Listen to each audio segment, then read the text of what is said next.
What's going on, you guys? This is Mutt Wolf, and welcome to a Halo video.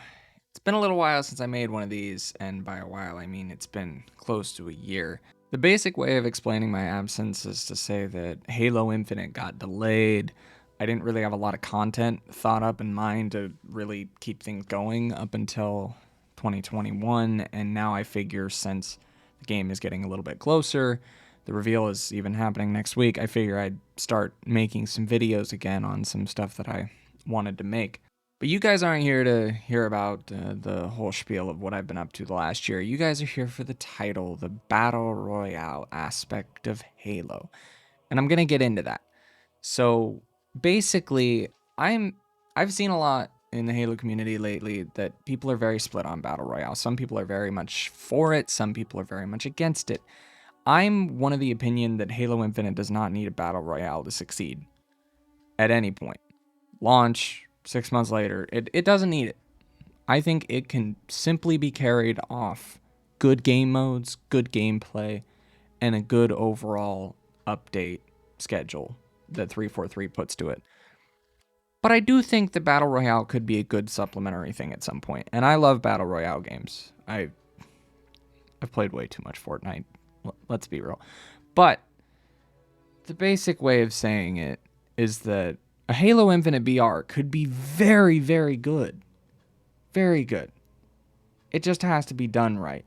And I'm going to kind of explain throughout this video what I think that could be, how a Halo Infinite BR could be done right. And I'm going to separate that into two segments. I'm going to have a section for maps, and I'm going to have a section for players. I'm going to explain more what that means once I get to each individual section. Now, there are so many things you could do for a map when it comes to a Halo Infinite Battle Royale mode. I think the easiest one and the easiest, safest option that they could go with is just a broken segment of Zeta Halo. And now I think this could actually make for a lot of really interesting game mechanics, because I feel like Fortnite has Storm Circle, Call of Duty Warzone has like a circle that like gas circles around that kills players. I mean, you need to find a way in a Battle Royale mode to make players go towards a certain point to make things more interesting. Now, the way I think Infinite could do this is if you put it on a broken segment of Zeta Halo, if the ring is supposedly collapsing, you could have like a final circle to where the ring is collapsing until it gets to that circle, and that's what forces players in. That I feel like could be really cool and interesting.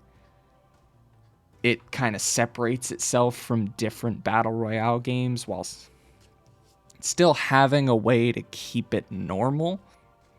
Now with this, you could very easily have several different biomes to explore. You could have forests, plains, mountains, deserts, lakes, all sorts of things for players to kind of look at while they're exploring this segment of the ring.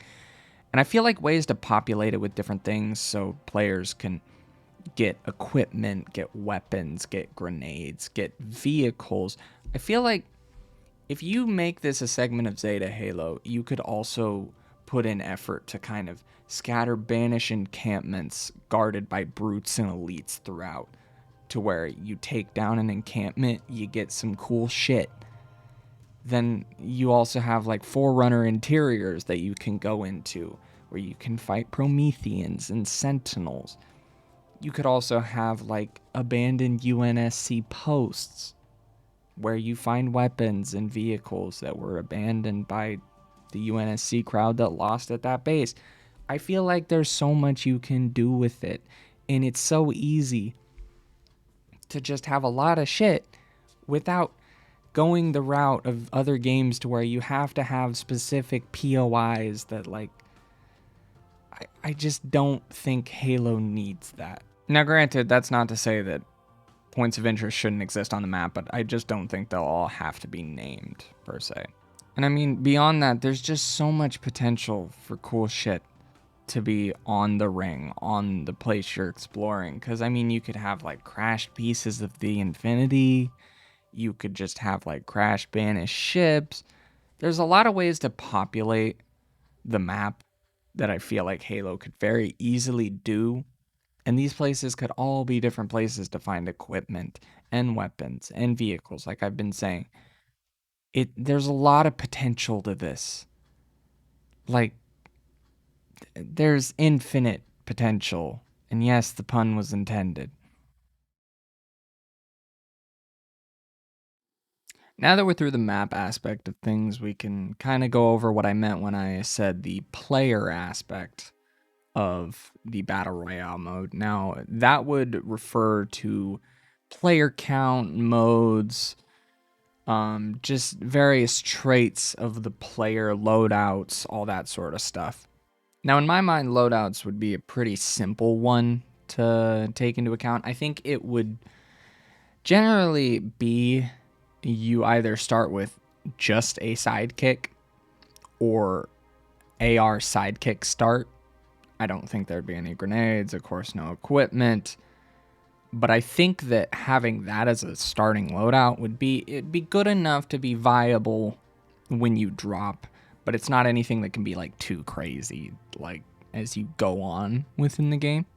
Now, there are different player counts throughout different battle royale games. I mean, you can have 100 player counts. I've seen 150 player counts.